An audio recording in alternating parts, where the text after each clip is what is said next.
So ಒಂದು ಕಡೆಗೆ Darshan and gang D gang ಅಂತ ಏನು ಹೇಳ್ತಾ ಇದೆ, ಮರ್ಡರ್ ಮಾಡಿರುವಂಥ ಕಥೆಯನ್ನು ನೀವು ನೋಡ್ತಾ ಇದ್ರಿ. ಇದರ ಹಿಂದೆ ಇನ್ನೊಂದಿಷ್ಟು ಕಥೆಗಳು ಈಗ ಬಿಚ್ಚಿ ಹೋಗ್ತಾ ಇದೆ. ಏನು ಪಾರ್ಟಿ ಮಾಡಿರುವಂಥ ವಿಚಾರ. ಇದರಲ್ಲಿ ಚಿಕ್ಕಣ್ಣ ಅವರು ಕೂಡ ನಟ ಭಾಗಿಯಾಗಿದ್ರು ಅಂತ, ಹಾಸ್ಯ ನಟ ಚಿಕ್ಕಣ್ಣವ್ರು ಯಾಕೆ ಬಂದ್ರಿ ಇದರಲ್ಲಿ, ಯಾಕಿದ್ರ ಇನ್ವಾಲ್ವ್ಮೆಂಟ್ ಆಯಿತು? ಇನ್ನು ಸ್ಯಾಂಡಲ್ವುಡ್ನ ದಿಗ್ಗಜ ನಟರು ಮತ್ತು ನಟಿ ಕೂಡ ರಿಯಾಕ್ಟನ್ನು ಮಾಡಿದ್ದಾರೆ. ಅದು ದರ್ಶನ್ ಪರವಾಗಿನ ವಿರೋಧವಾಗಿನ ನೋಡಿ. ಸ್ಟೋನಿ ಬ್ರೂಕ್ ಪಬ್ನಲ್ಲಿ ಸ್ಥಳ ಮಹಜರ್. ದರ್ಶನ್ ಸೇರಿ 4ರನ್ನ ಕರೆದೊಯ್ದು ತಲಾಶ್.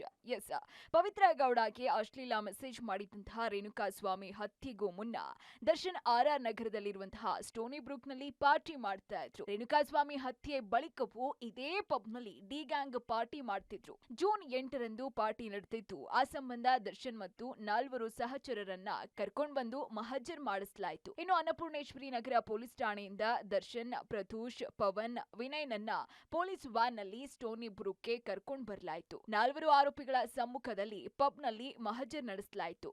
ಇನ್ನು ಮಹಜರ್ನಲ್ಲಿ ಒಂದಿಷ್ಟು ಮಾಹಿತಿಗಳನ್ನ ಸಂಗ್ರಹಿಸಲಾಯಿತು. ದರ್ಶನ್ ಕೇಸ್ನಲ್ಲಿ ಕಾಮಿಡಿ ಸ್ಟಾರ್ ಚಿಕ್ಕಣ್ಣ ಸಾಕ್ಷ್ಯ. ಬ್ರೋನಿ ಬ್ರೂಕ್ ಮಹಜರ್ನಲ್ಲಿ ಚಿಕ್ಕಣ್ಣ ಭಾಗಿ.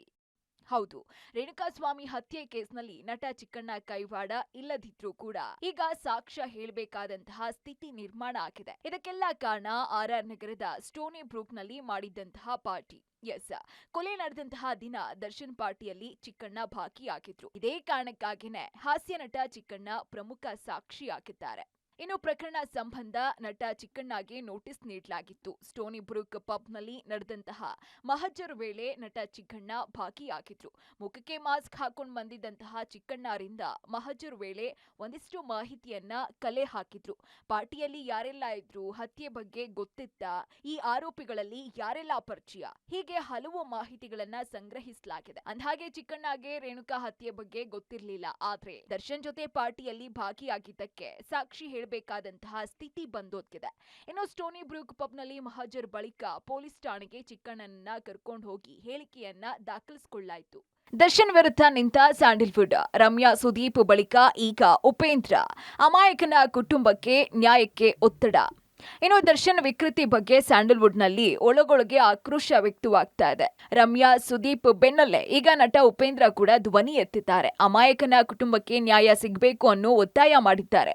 ಇನ್ಸ್ಟಾಗ್ರಾಂನಲ್ಲಿ ಉಪೇಂದ್ರ ಏನ್ ಹೇಳಿದ್ದಾರೆ ಅನ್ನೋದನ್ನ ನೋಡ್ತಾ ಹೋಗೋಣ. ಕಳೆದ ಕೆಲವು ದಿನಗಳಿಂದ ನಡೀತಾ ಇರುವ ದರ್ಶನ್ ಬಂಧನ, ರೇಣುಕಾಸ್ವಾಮಿ ಕೊಲೆ ಪ್ರಕರಣ ಮತ್ತು ಅದರ ವಿಚಾರಣೆ ಇಡೀ ಕರ್ನಾಟಕ ಮಾತ್ರವಲ್ಲ, ಇಡೀ ಭಾರತವೇ ಬೆರಗಾಗಿ ನೋಡ್ತಾ ಇದೆ. ಈ ಹೈ ಪ್ರೊಫೈಲ್ ಕೇಸ್ನ ವಿಚಾರಣೆಯಲ್ಲಿ ನಿಷ್ಪಕ್ಷಪಾತವಾದ ನಿರ್ಣಯ ಮತ್ತು ನ್ಯಾಯಕ್ಕಾಗಿ ಕಾಯ್ತಾ ಇದ್ದಾರೆ. ರೇಣುಕಾಸ್ವಾಮಿ ಕುಟುಂಬದಲ್ಲಿ, ಜನರಲ್ಲಿ, ಮಾಧ್ಯಮಗಳಲ್ಲಿ ಮತ್ತು ದರ್ಶನ್ ಅಭಿಮಾನಿಗಳಲ್ಲಿ ಏನೇನೋ ಆತಂಕ, ಅನುಮಾನಗಳು ಕಾಡ್ತಾ ಇವೆ. ಊಹಾಪೋಹಗಳು ಹುಟ್ಟಿಕೊಳ್ಳುತ್ತಾ ಇದೆ. ಯಾಕೆ ಅಂದರೆ ಯಾವುದೇ ಕೇಸಾದರೂ ಆ ಕೇಸ್ನ ವಿಚಾರಣೆಯ ವಿಡಿಯೋ, ದಾಖಲೆಗಳು ಮತ್ತು ಸಾಕ್ಷ್ಯ ವಿವರಗಳು ಆಗಾಗ ಪೊಲೀಸರು ಸಂಬಂಧಪಟ್ಟ ವ್ಯಕ್ತಿಗಳ ಕುಟುಂಬದವರ ಜೊತೆ ಹಂಚಿಕೊಳ್ಳಬೇಕು ಮತ್ತು ಅದು ಕಾನೂನಾಗಬೇಕು. ಅದೇ ರೀತಿ ಒಬ್ಬ ಸಾರ್ವಜನಿಕ ವ್ಯಕ್ತಿಯ ಬಗ್ಗೆ ಕೇಸ್ ಆಗಿದ್ದರೆ ಆ ಕೇಸ್ನ ವಿಚಾರಣೆಯ ವಿಡಿಯೋ ದಾಖಲೆಗಳನ್ನು ಮತ್ತು ಸಾಕ್ಷಿಗಳ ಎಲ್ಲ ವಿವರಗಳನ್ನು ಪೊಲೀಸರು ಆಗಾಗ ಸಾರ್ವಜನಿಕವಾಗಿ ತೆರೆದಿಡಬೇಕು. ಒಬ್ಬ ಸಾರ್ವಜನಿಕ ವ್ಯಕ್ತಿಯ ವಿಚಾರಣೆ ಸಂಪೂರ್ಣ ಪಾರದರ್ಶಕತೆಯಿಂದ ಆಗಬೇಕು. ಸಾಕ್ಷ್ಯನಾಶ, ಪ್ರಭಾವಿಗಳ ಹಸ್ತಕ್ಷೇಪ, ಭ್ರಷ್ಟಾಚಾರ ಇವಕ್ಕೆಲ್ಲ ತೆರೆ ಎಳೆದಂತಾಗುತ್ತೆ. ಆಗ ರೇಣುಕಾಸ್ವಾಮಿ ಕುಟುಂಬಕ್ಕೆ, ಜನರಿಗೆ, ದರ್ಶನ್ ಅಭಿಮಾನಿಗಳಿಗೆ ಮನಸ್ಸಲ್ಲಿ ಗೊಂದಲವಿಲ್ಲದೆ ಪೊಲೀಸ್ ಇಲಾಖೆಯ ಮೇಲೆ ಗೌರವ ಹೆಚ್ಚಾಗಲಿದೆ. ದರ್ಶನ್ಗೆ ಟಕ್ಕರ್ ಕೊಟ್ಟ ನಿರ್ಮಾಪಕ ಉಮಾಪತಿ ಈಗ ತಗಡು ಯಾರು? ಪರೋಕ್ಷ ತಿರುಗೇಟು. ಇನ್ನು ನಟ ದರ್ಶನ್ ಹಾಗೂ ನಿರ್ಮಾಪಕ ಉಮಾಪತಿ ಮಧ್ಯೆ ಈ ಹಿಂದೆ ಕಿತ್ತಾಟವಾಗಿತ್ತು. ಉಮಾಪತಿಗೆ ಬಹಿರಂಗ ಕಾರ್ಯಕ್ರಮದಲ್ಲೇ ತಗಡು ಅಂತ ದರ್ಶನ್ ಟೀಕೆ ಮಾಡಿದ್ರು. ಈಗ ತಗಡು ಹೇಳಿಕೆಗೆ ಉಮಾಪತಿ ಇನ್ಸ್ಟಾಗ್ರಾಂನಲ್ಲಿ ತಿರುಗೇಟ್ ಕೊಟ್ಟಿದ್ದಾರೆ. ತಾಳ್ಮೆ ಕೆಲವೊಮ್ಮೆ ಶಕ್ತಿ ಅನ್ನೋ ವಿಡಿಯೋವನ್ನ ಇನ್ಸ್ಟಾಗ್ರಾಂನಲ್ಲಿ ಪೋಸ್ಟ್ ಮಾಡಿದ್ದಾರೆ. ಈ ಮೂಲಕ ಈಗ ತಗಡು ಯಾರು ಅಂತ ಗೊತ್ತಾಯ್ತಾ ಅಂತ ಪರೋಕ್ಷವಾಗಿ ಕಾಲಿಳ್ತಿದ್ದಾರೆ. ಕೊಲೆ ಕೇಸ್ನಲ್ಲಿ ದರ್ಶನ್ ಆರೋಪಿಯಾಗಿದ್ದಾರೆ. ಈ ಪ್ರಕರಣದ ಕುರಿತಾಗಿ ಸ್ಯಾಂಡಲ್ವುಡ್ ಮೌನಕ್ಕೆ ಜಾರಿದ್ದೇ ಹೆಚ್ಚು. ಆದರೆ ಮಹತ್ವದ ಬೆಳವಣಿಗೆ ಅನ್ನೋ ಥರ ಚಿತ್ರರಂಗದಿಂದ ಒಬ್ಬೊಬ್ಬರಾಗೆ ದನಿ ಎತ್ತಾ ಇದ್ದಾರೆ. ರಮ್ಯಾ ಆಯಿತು, ಸುದೀಪ್ ಆಯಿತು, ಇದೀಗ ಉಪೇಂದ್ರ ಅವರ ಸರದಿ. ಉಪೇಂದ್ರ ಅವರು ಹೇಳೋ ಪ್ರಕಾರ ಇದು ಹೈ ಪ್ರೊಫೈಲ್ ಕೇಸ್ ಆಗಿರೋದ್ರಿಂದ ನಿಷ್ಪಕ್ಷಪಾತವಾದ ತನಿಖೆ ಆಗ್ತಿದೆಯಾ ಅನ್ನೋದು ಜನಕ್ಕೆ ಆಗಾಗ ತಿಳಿತಾ ಇರಬೇಕಾಗುತ್ತೆ. ಅನುಮಾನ, ಊಹಾಪೋಹಗಳು ಇರಬಾರ್ದು ಅನ್ನೋದಾದರೆ ಅದನ್ನು ವಿವರಿಸುವಂತಹ ಕೆಲಸ ಆಗಬೇಕಾಗಿದೆ ಅನ್ನೋದಾಗಿ ಹೇಳ್ತಾರೆ. ಹಾಗಾದರೆ ತನಿಖಾ ತಂಡ ಇದನ್ನು ಪರಿಗಣನೆಗೆ ತಗೊಳ್ಳುತ್ತಾ ನೋಡಬೇಕು.